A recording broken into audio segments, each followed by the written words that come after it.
The morning in Green Hill, Connecticut was quiet. Eleanor Fisher was taking one last look at the view from the window she had known since childhood, the old maple tree in the backyard and the rolling hills beyond. Her heart was filled with anxiety. But this time, she was certain she would never return. "Are you really leaving? Isn't there any room to reconsider?" Her mother Martha's voice came from downstairs, showing more irritation than concern. Eleanor took a deep breath and packed the last of her belongings into her suitcase. She didn't think she needed to answer. Last night, and the night before, they had repeated the same conversation. Eleanor had always been serious and hardworking. She had earned excellent grades at the local high school and studied business management at the state university. Her father Jonathan had always been proud of her. "You'll be able to make this company even bigger," that was his favorite phrase. Fisher Antiques was a small but well-respected furniture restoration shop, and her father's meticulous craftsmanship and honesty were highly valued by the local people. But at home, Eleanor had always been in the shadows. Her younger sister Caroline had been the family's sunshine from the moment she was born. With her golden curls and big blue eyes, Caroline attracted attention wherever she went. Martha was proud of her daughter's beauty and often said, "She looks just like me." Caroline showed little interest in academics, but her outgoing personality surrounded her with many friends. When she was chosen as homecoming queen, Martha spent a month spreading the news throughout the neighborhood. Meanwhile, when Eleanor won the state mathematics competition, her mother merely said, "That's nice."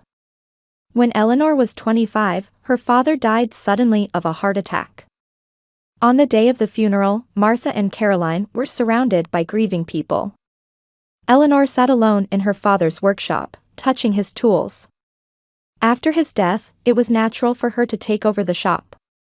Though never spoken aloud, it had been an unspoken understanding between her father and herself. "Please come to your senses." Martha came up the stairs and leaned against Eleanor's bedroom door. "Dad's company belongs to our family. It's not something you can decide on your own." Eleanor closed her suitcase and looked her mother in the eye. "Dad wanted me to take over. You know that." "He never said that." Martha folded her arms. "Besides, you don't have any talent for business. Caroline is much better with people." The reality was different. After her father's death, Eleanor had worked day and night. She maintained relationships with old customers, developed new ones, and built a small but stable business. And a month ago, she had made plans for expansion and was preparing to take out a loan from the bank. But everything fell apart a week ago. The papers that Martha and Caroline showed her, she thought were just orders for new equipment. Being too busy, Eleanor signed them without thoroughly checking the contents. She never imagined they were documents transferring the company's ownership to Martha and Caroline. When she learned the truth, Eleanor couldn't believe her ears. "Why would you do such a thing?" "Caroline needs an opportunity," Martha answered coldly. "You're always thinking only about yourself. Hogging all of Dad's affection." The truth was just the opposite. Eleanor had always devoted herself to her family. During college, she had paid her own tuition through scholarships and part-time jobs, and after her father's death, she had supported the household. Yet in the eyes of her mother and sister, she was always an unwelcome presence. "I'm leaving," Eleanor finally decided. "But this isn't over." "What are you going to say?" Martha laughed. "You don't have any evidence. The lawyer said so too." That was true. The lawyer Eleanor consulted said the signature was genuine, and it would be difficult to prove fraud. It would be a waste of time and money, was his conclusion. Eleanor picked up her suitcase and went downstairs. In the living room, Caroline was lying on the sofa reading a magazine. She didn't even stand up when she saw her sister. "You're really leaving?" "So dramatic," Caroline said without looking up from her magazine. "This is what you wanted," Eleanor replied quietly. "I guess," Caroline said, turning a page. "But where will you go? You don't have any money." Eleanor didn't answer. It was true her savings weren't much. Most of the profits from her father's company had gone to maintaining the house and her mother's medical expenses. But she had a plan. Her college friend Jennifer had agreed to rent her a room in her small New York apartment. It was a temporary measure, but it would be a new starting point. "Don't take anything that belongs to me," Martha said. "Everything in this house is mine." Eleanor headed for the front door.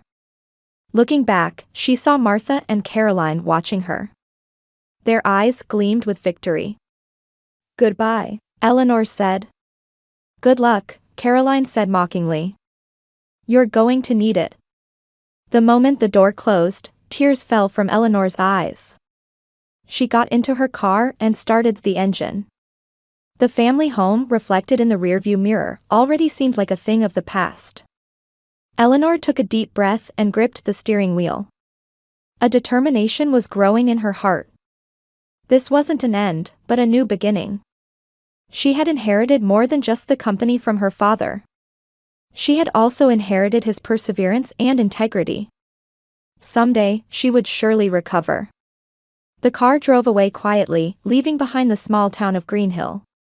The Grand Harbor Hotel. The moment Eleanor stepped into the luxurious lobby of the Grand Harbor Hotel, she felt the 10 years of time rushing back to her all at once. The glossy marble floor, crystal chandeliers hanging from the ceiling, and the scent of flowers wafting through the space were worlds apart from the life she had built until today. Eleanor took a deep breath and straightened her posture. The navy silk dress fit perfectly on her slender body, giving a modest yet elegant impression. Her hair was cut at shoulder length, styled simply but sophisticatedly. On her arm was a small clutch bag containing a carefully folded invitation. "Your name, please?" A young woman standing at the reception table asked Eleanor, with a list in front of her. "Eleanor Fisher." The woman scanned the list and frowned. "I'm sorry. It seems your name isn't on the list." Eleanor maintained her smile and took out the invitation. "I have an invitation here." The invitation bore the signature of Walter Curtis himself, CEO of Walter Curtis and Son Company. The woman looked momentarily confused but quickly regained her smile. "I sincerely apologize. Please go right in. The ceremony has already begun." Eleanor nodded slightly and walked down the hallway leading to the banquet hall. For 10 years, she had imagined this day. Since leaving Greenhill, she had never returned to her hometown. After spending a few months in her friend Jennifer's apartment, she had found a job in furniture design and gradually built her career. The first few years were tough. She worked late into the night, lived in a cheap apartment, and saved every penny. But her talent and integrity gradually gained recognition, and 5 years ago, she had established her own small design studio. Then 2 years ago, she reached a major turning point. A large furniture manufacturing company called Walter Curtis and Son Company showed interest in her designs and offered a partnership. Eleanor paused at the entrance to the hall. The ceremony had already ended, and the reception had begun. Hundreds of guests were seated at round tables, enjoying conversation. On the wall hung a giant photograph of Caroline and her fiancé, Jason Curtis. Caroline was still beautiful, and Jason looked handsome and dependable. Eleanor slowly walked through the hall, looking for her seat. Small name cards were placed on the tables, but nowhere could she find Eleanor Fisher. "Are you looking for someone?" A waiter nearby addressed her. "I'm looking for my seat," Eleanor replied. "Your name?" "Eleanor Fisher." The waiter thought for a moment, then said, "Just a moment, please," and walked away. Eleanor surveyed the room. Martha, as the mother of the bride, was seated at the main table. Still beautiful despite the years, her smile was unchanged from 10 years ago. Caroline sat next to her groom, Jason, receiving congratulations from guests with a smile. Her wedding dress was probably by a top designer, the pure white satin accentuating her blonde hair and blue eyes. Suddenly, Caroline's gaze turned toward Eleanor. Her smile froze for an instant, then quickly returned. Caroline whispered something to Jason, then stood up. Eleanor's heart began to race. She could see Caroline walking toward her. A reunion after 10 years. Eleanor straightened her back and tried to smile. Eleanor? Caroline's voice was cold. What are you doing? This is my wedding. It's been a long time, Caroline, Eleanor replied calmly. You look beautiful. Congratulations. Caroline ignored her sister's words and said, Who invited you? This is embarrassing. Her eyes gleamed with anger. I was properly invited, Eleanor answered, taking out the invitation from her clutch bag again. At that moment, Martha approached. Her face changed color when she saw Eleanor. Eleanor? Why did you come? Hello, Mother, Eleanor said. It's been a while. This isn't the place for you, Martha's voice was low, trembling with anger. Leave immediately. Eleanor smiled slowly. No. I was invited by someone. By whom? Caroline asked sharply. At that moment, two men could be seen approaching from across the hall. One was a dignified man in his early 60s, and the other was younger, the groom, Jason, who had been sitting next to Caroline. When Martha and Caroline turned around, the men were already close. The expressions of the two women froze. Eleanor? You came. Walter Curtis said with a warm smile. Welcome. Thank you, Walter, Eleanor answered. Dad, you know her? Jason asked. Of course, Walter said proudly. Eleanor is one of our company's most important design partners. Her designs are the best sellers in our new line. The blood drained from Caroline's face. But, she is Caroline's sister, right? Walter smiled. She told me about it. Family bonds must be cherished. Martha and Caroline stood speechless. Eleanor, it seems your seat couldn't be found, Walter said. Jason, would you please have a seat prepared immediately? Yes, Father, Jason replied, looking a bit confused, and promptly went to call a waiter. This way, please, miss, the waiter returned and guided Eleanor. Surprisingly, the prepared seat was near the main table, next to Walter. Eleanor took her new seat and picked up a glass of water. Martha and Caroline stared at her, their eyes showing a mix of anger and confusion. But they couldn't say anything in front of Walter. Eleanor raised her glass slightly and smiled at them. The wedding reception. Champagne glasses reflected the light, and the elegant melody of violins flowed through the venue. Eleanor quietly enjoyed her meal, occasionally conversing with Walter. From the surrounding tables, she could feel curious glances directed at her. Rumors were buzzing around the hall like the sound of bees' wings. Caroline was trying to ignore Eleanor, but her occasional glances revealed her anger. Martha was similarly desperate to keep up appearances. Eleanor, how are your recent works? Walter asked amiably. His voice contained genuine interest. Thank you, they're going well, Eleanor smiled. The Urban Comfort collection is receiving better feedback than expected. It's especially popular with young couples. I'm sure, Walter nodded with satisfaction. Your sensibility is a step ahead of the times. For our company, partnering with you was the best decision. Hearing these words, Caroline's expression darkened further. She whispered something to her groom, Jason, who looked toward Eleanor and then shrugged in confusion. After the meal, Walter took Eleanor around the venue, introducing her to important clients and friends. This is Eleanor Fisher, the designer everyone's talking about. Thanks to her, our company's market share among young demographics increased by 40% compared to last year. People showed respect to Eleanor, and some exchanged business cards. Her quiet confidence and intelligence shone even in this glamorous social setting. Meanwhile, Caroline was increasingly uneasy. More than the joy of being celebrated as a bride, her sister's presence was disturbing her peace of mind. I hadn't heard about your sister, Sylvia Curtis, the groom's mother, approached Caroline. She's incredibly talented. Walter speaks very highly of her. I don't want to talk about her, Caroline answered through gritted teeth. She abandoned her family. Sylvia looked surprised but didn't pursue the matter further. As the reception reached its peak, it was time for speeches. After the groom Jason, Martha, and several friends had given their congratulations, Walter stood up. Ladies and gentlemen, thank you for gathering on this blessed day, Walter began in a strong voice. I am truly delighted to celebrate the union of my son Jason and the beautiful bride Caroline. Applause erupted from the audience. But today, I'd like to introduce another special guest. Walter looked at Eleanor. Eleanor Fisher, Caroline's sister. Applause arose again, but this time mixed with confused expressions. Martha and Caroline's faces tensed, desperately trying to maintain their smiles.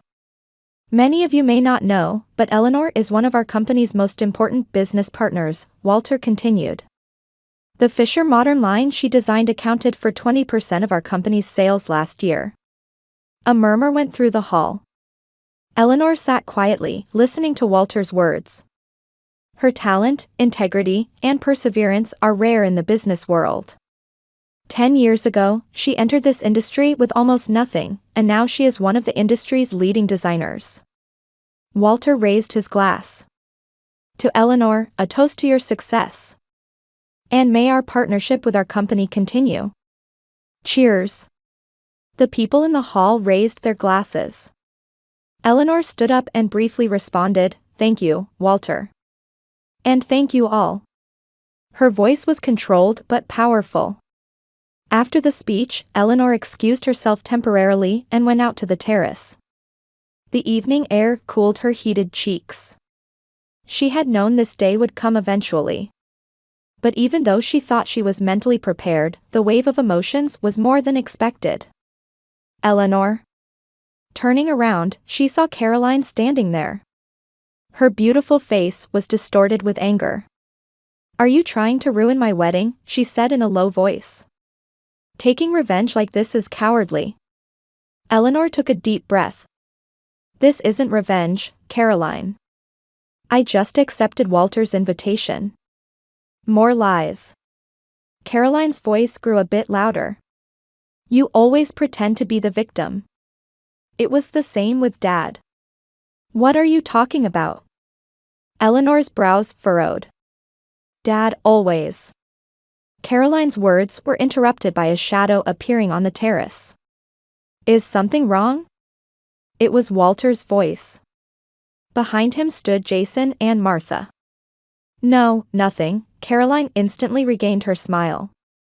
Just having a little chat with my sister about old times. Walter looked at both of them, apparently sensing the tension. Caroline, Martha, it's a wonderful day for both of you. But there's one thing I've been wondering about. What is it? Martha replied, looking tense. Why wasn't Eleanor's name on the invitation list? Walter's voice was calm, but his eyes were sharp. Why exclude the most successful member of the family? That's... Martha was at a loss for words. And what happened to Fisher Antiques? Walter continued. It was Eleanor's father's company before she became successful as a designer, wasn't it? Silence spread through the room.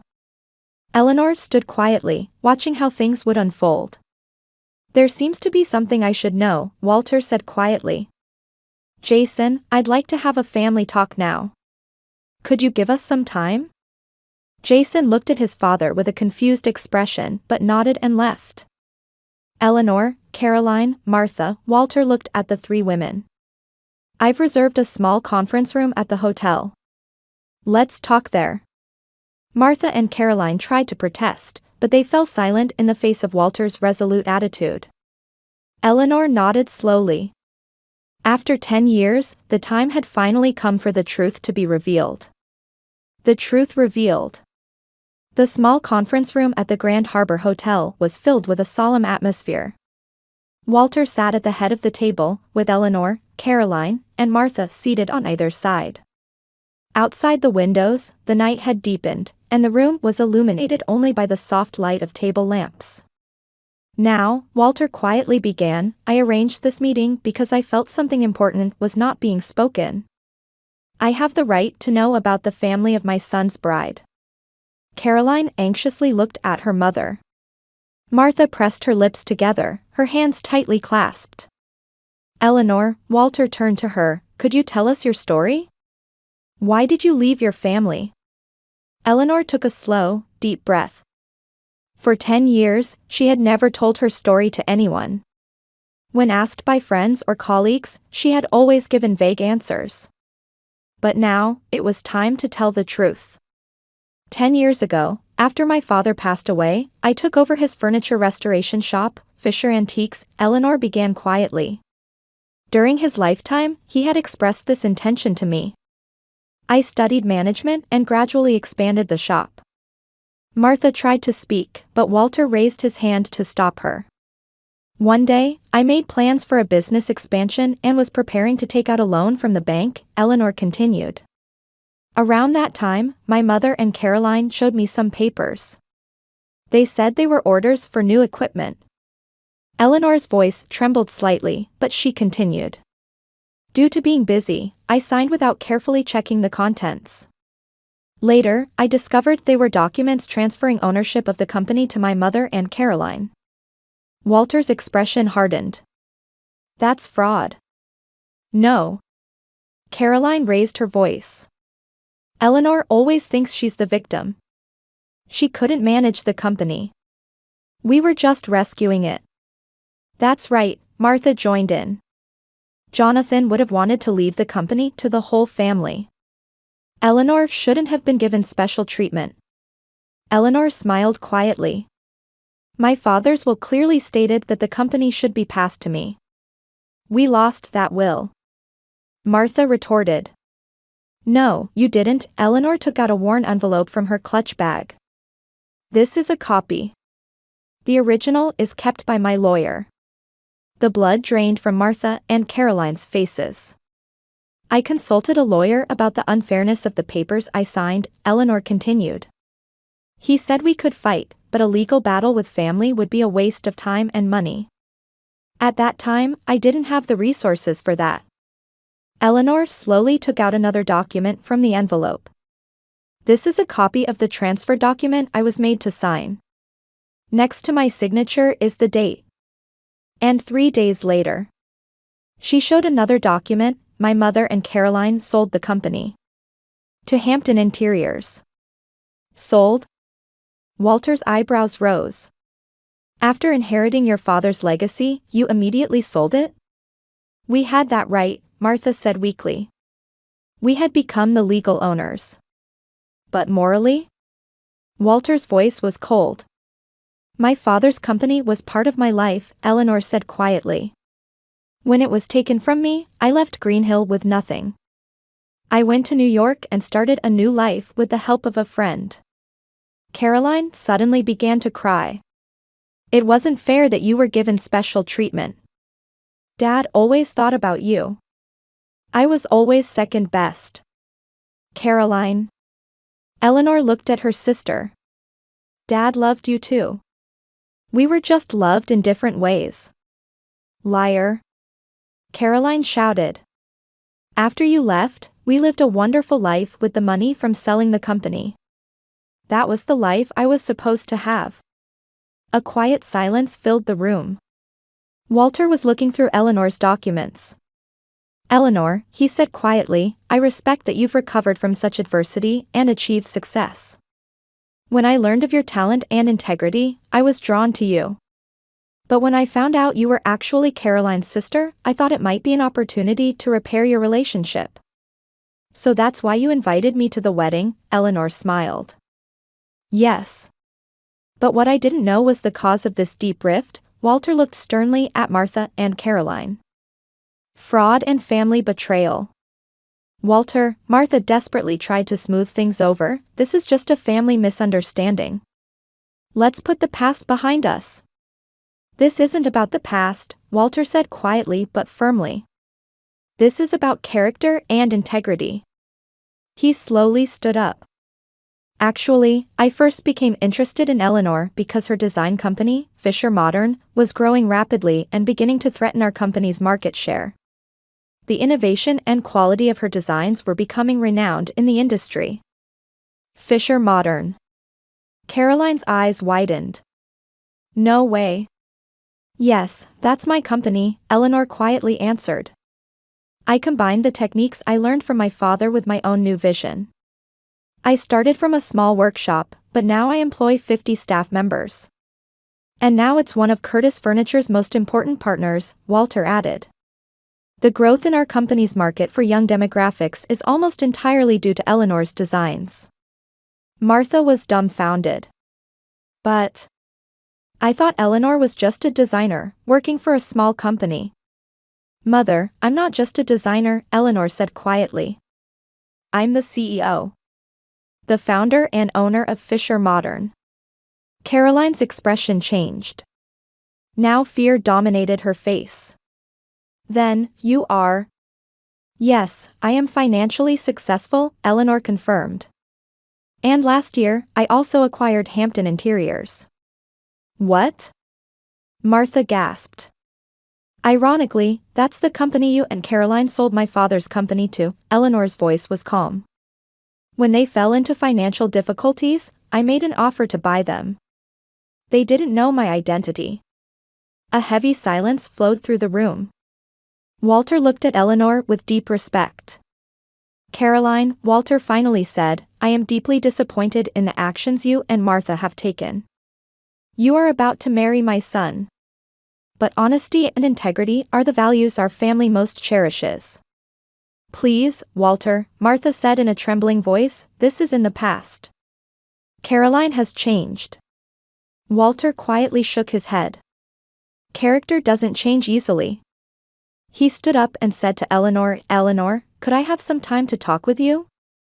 I have a personal matter to discuss. Eleanor nodded and stood up. Caroline broke down in tears, and Martha was in a daze. Before leaving the room, Eleanor turned back. Mother, Caroline, I don't hate you. But it will take time to regain trust. She and Walter quietly left the room. In the hallway, Jason was waiting with an anxious expression. Dad, what?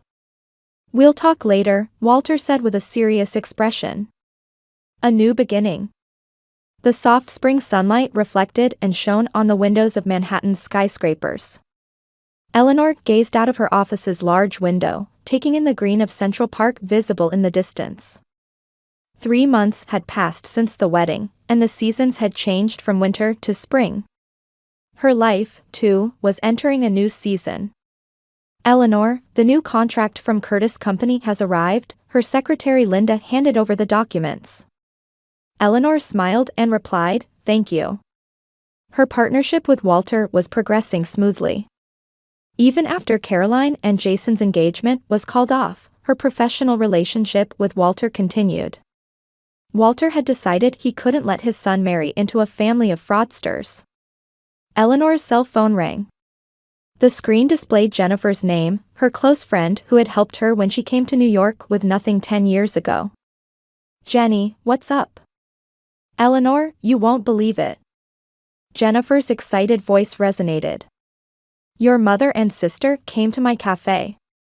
Eleanor was momentarily speechless. What? They say they want to see you, Jennifer's voice calmed a bit. They looked quite different. Especially Caroline. I've never seen such a haggard expression on her. Eleanor took a deep breath and answered, all right. I'll be right there. 30 minutes later, Eleanor arrived at Jennifer's cafe. Looking through the window, she saw 2 women sitting at a small table. Martha had visibly aged, and Caroline's radiant beauty had faded. When she entered the cafe, the 2 noticed her and watched her with tense expressions. Eleanor? Martha tried to stand up but stumbled. Stay seated, Eleanor said quietly and sat down across from them. After a silence, Caroline spoke. We've lost everything, her voice trembled. The company, the sale money, everything. We failed in our investments, Martha explained with tired eyes. After you left, we started living luxuriously. But the money decreased faster than we imagined. Eleanor said nothing, just listening to them. I'm not asking for forgiveness, Caroline said with tears streaming down her face. But I wanted to apologize to you. I'm truly sorry. Eleanor nodded slowly. Thank you. I'm glad to hear that. Will you come back? Martha asked hopefully. Eleanor smiled gently. Mother, I have my own life now. But I can help you. I'll arrange a small apartment and jobs for you. Martha and Caroline showed surprised expressions. But there are conditions, Eleanor continued. Both of you need to receive psychological counseling. And you have to start from the bottom at my company. A year later, Eleanor finally officially bought back her father's company, Fisher Antiques. That day, she visited Greenhill and placed flowers on her father's grave. The same weekend, she was invited to Jason's wedding with his new fiancée. This time, there was a formal invitation and a properly prepared seat. Life sometimes takes unexpected turns, but Eleanor never lost sight of her path. She had proven her worth with the integrity and perseverance she inherited from her father.